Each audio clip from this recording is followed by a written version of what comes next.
मडूरो को उठा के ले आया, क्या हो गया? ईरान में खमेनी को मार दिया, तख्ता पलट कर दिया, क्या हो गया?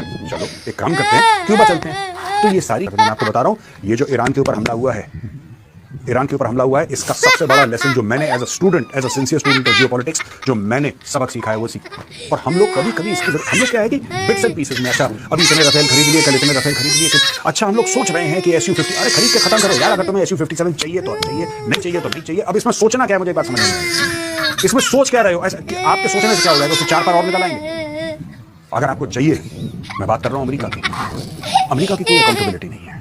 अमेरिका कहता है कि क्यूबा जो है हम एक फ्रेंडली टेक ओवर कर लेंगे। क्यूबा एक देश है, क्यूबा एक सॉवरेन कंट्री है। आपको क्यूबा ना पसंद आए वो अलग बात है, आपको ना समझ में आए। वेनेजुएला एक मुल्क था, आप गए, आपने उसके प्रेसिडेंट को उठा के आप ले आए।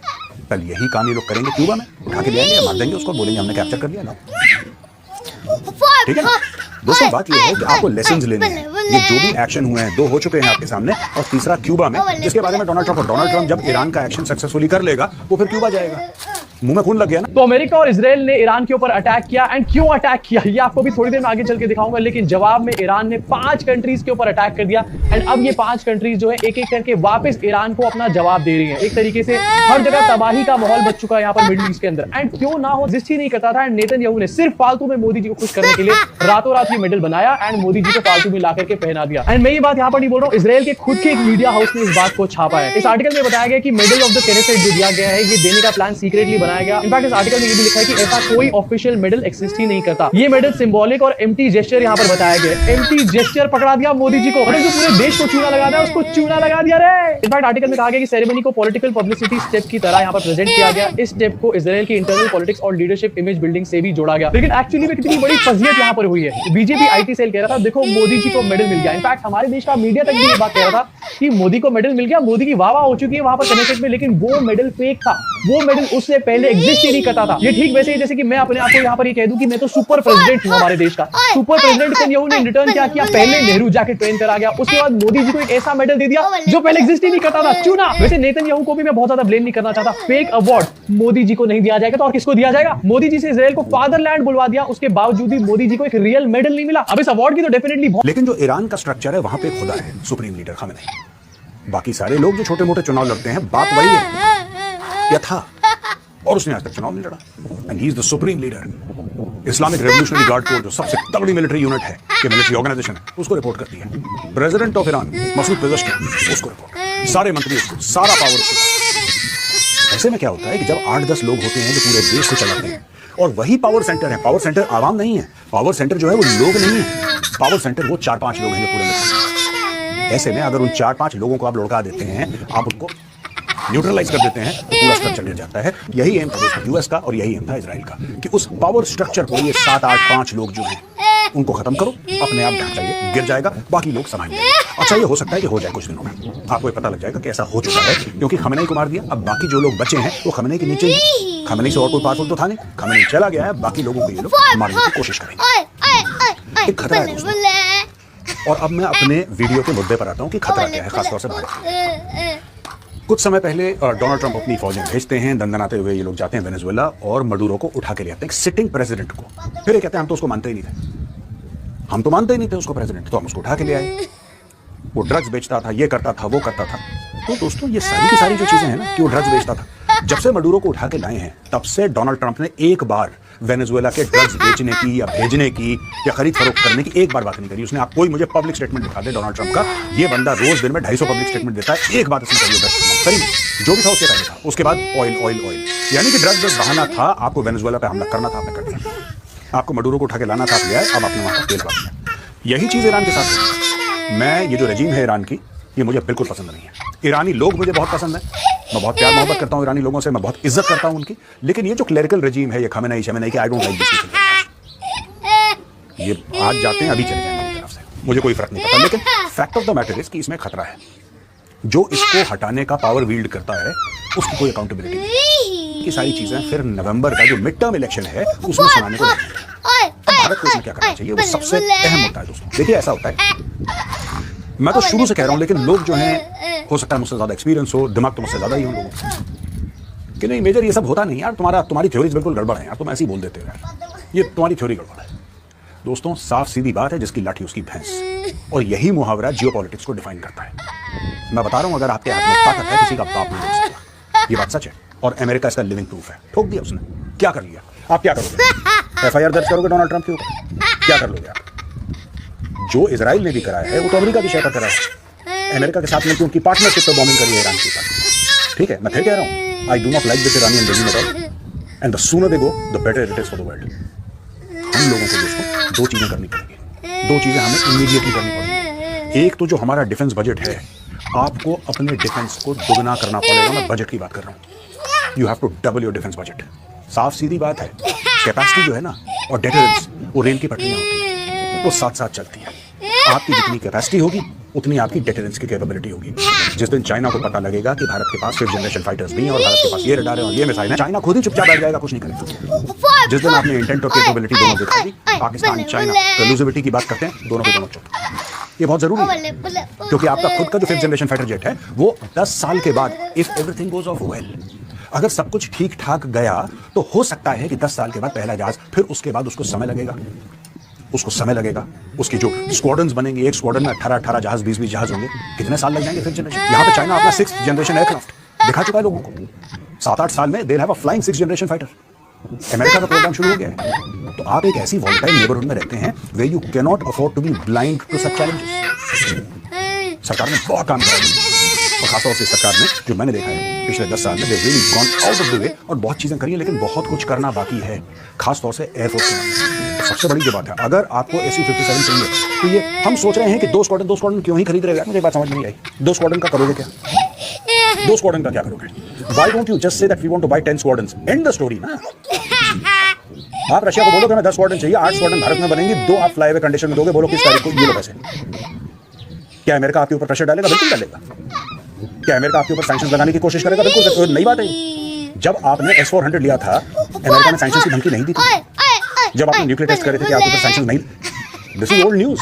America will keep on pressurising, वो अमेरिका की आदत है। You have to find a way around all of this. आपको चाहिए, देखिए, रेल की पटरी है, ठीक है जी, एक तरफ आपकी कैपेसिटी है, दूसरी तरफ आपका डेटरेंस है, और ये दोनों एक साथ चलते हैं, ना आगे ना पीछे। जितनी कैपेसिटी उतना डेटरेंस।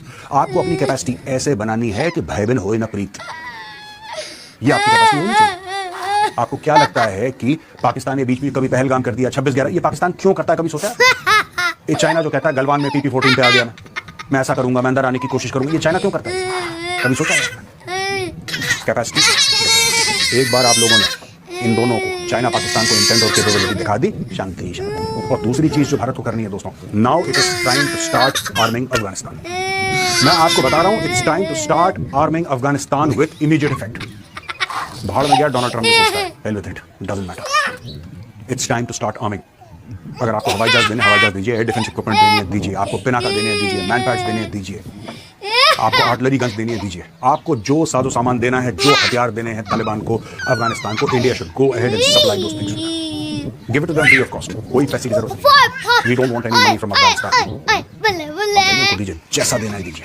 दोस्तों, stable and strong Afghanistan is India's biggest bet against the shenanigans of एक साथ जाते हैं। जब आपकी कैपेसिटी ठीक होगी, आपका डेटरेंस ठीक होगा।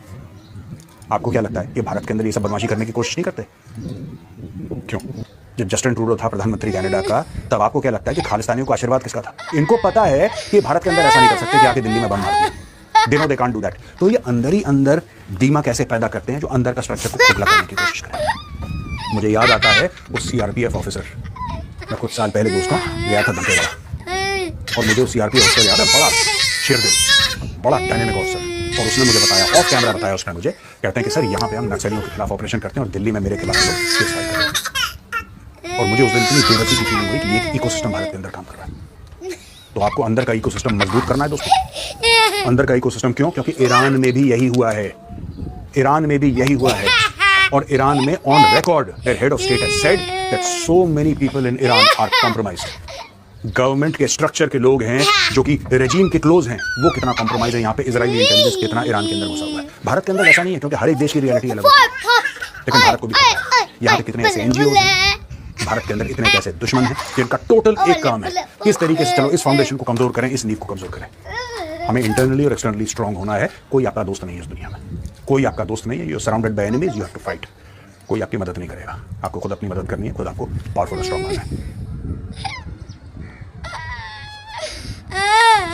या फिर इस वक्त इस टाइमिंग पर इजराइल जाना उसका क्या मायने रखता है, उसके जियोपॉलिटिकल क्या मतलब निकलते हैं दुनिया में, इसे कैसा देखा जा रहा है, और उनकी जो स्पीच की जो कंटेंट है उसके बारे में भी बात करूंगा, और जो कुछ 16 मेमोरेंडम ऑफ अंडरस्टैंडिंग जो इन्होंने साइन किए हैं उसके बारे में भी आपसे बात करूंगा। लेकिन एक और बड़ा मसला है जो डिस्कस नहीं किया गया, वो आईमेक का है, जिसका जिक्र मोदी ने अपनी तकरीर में भी किया था, basically India middle east European economic corridor.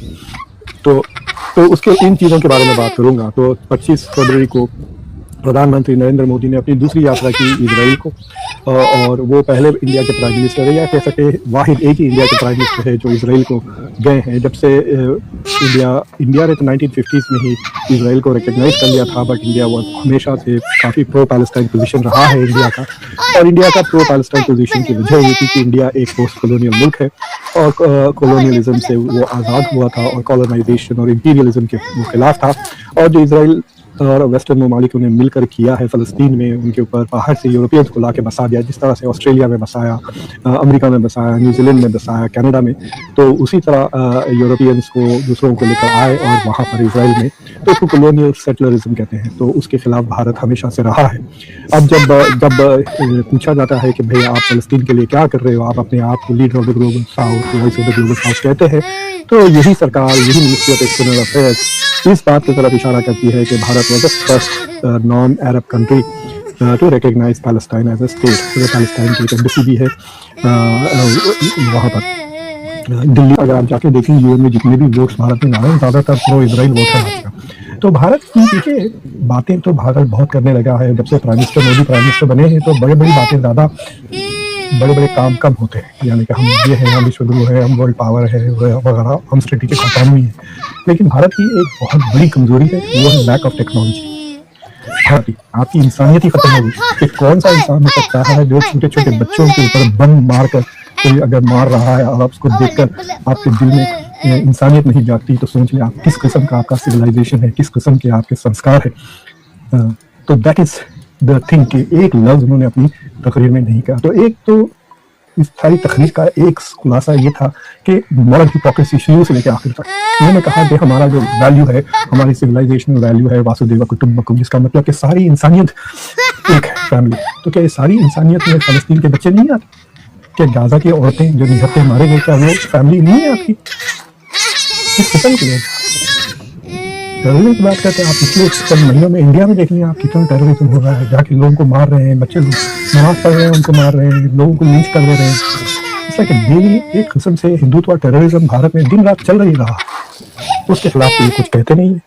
So basically it was a hypocritical speech. Bharat के लोग समझे या ना समझे, सारी दुनिया को नजर आ जाता है ये दिस इज हिपोक्रिटिकल स्पीच। ये आर्टिकल मैंने रात को लिखकर 6 बजे सेंड किया। Diplomat is a very respected highly related सिलसिला था, कुछ ज़्यादा फायदा होने वाला नहीं है किसी का भी। ज़्यादा से ज़्यादा 5-10 हज़ार अनएम्प्लॉयड इंडियन को इसराइल में बाथरूम धोने के लिए, रोड साफ करने के लिए, खेतों में काम करने के लिए, इस तरह के लो लेवल की जॉब्स मिलेंगे। जाके देखिए आपको याद होगा कि थोड़े दिन पहले 2 साल पहले मिस्त्रीज, लेबर वर्कर्स वगैरह गए थे इंडिया से, और वहाँ पर भी बहुत बुरी तरह ट्रीट करते हैं भारतवासियों को इजरायलीज। कोई इज्जत से बात नहीं करता। आप लोग गूगल करके देख लें as to how Indians are treated in Israel. वो वीडियोस देख के आपको रोना आ जाएगा, जिस तरह से वो उनको बिल्कुल भारतवासियों को इजरायलीज वैसे ही ट्रीट करते हैं जैसे भारतवासी दलितों को ट्रीट करते हैं इंडिया में, खासतौर से नॉर्थ इंडिया में। तो लो कास्ट, लो लेवल, गैर नॉन ह्यूमन ट्रीट करते हैं उनको। तो but I think that is only advantage India is going to get 5,000 jobs, और वो भी। जी हाँ दोस्तों, ये थी अब तक की मालूमात जो मैंने आपके साथ शेयर की है। वीडियो कैसी लगी अपनी राय का इज़हार कमेंट बॉक्स में ज़रूर करें। अगर आप भारतीय मीडिया के रिएक्शन देखना और सुनना पसंद करते हैं तो चैनल को सब्सक्राइब करें, ताकि इस तरह की इन्फॉर्मेटिव वीडियो अब तक बर वक्त पहुँच रहे। जैसे कोई नई मालूमात है तो मैं आपके साथ ज़रूर शेयर करूँगा। हाज़िर होते हैं नई वीडियो के साथ, नई अपडेट के साथ। नेक्स्ट वीडियो दी इजाज़त। अल्लाह हाफ़िज़।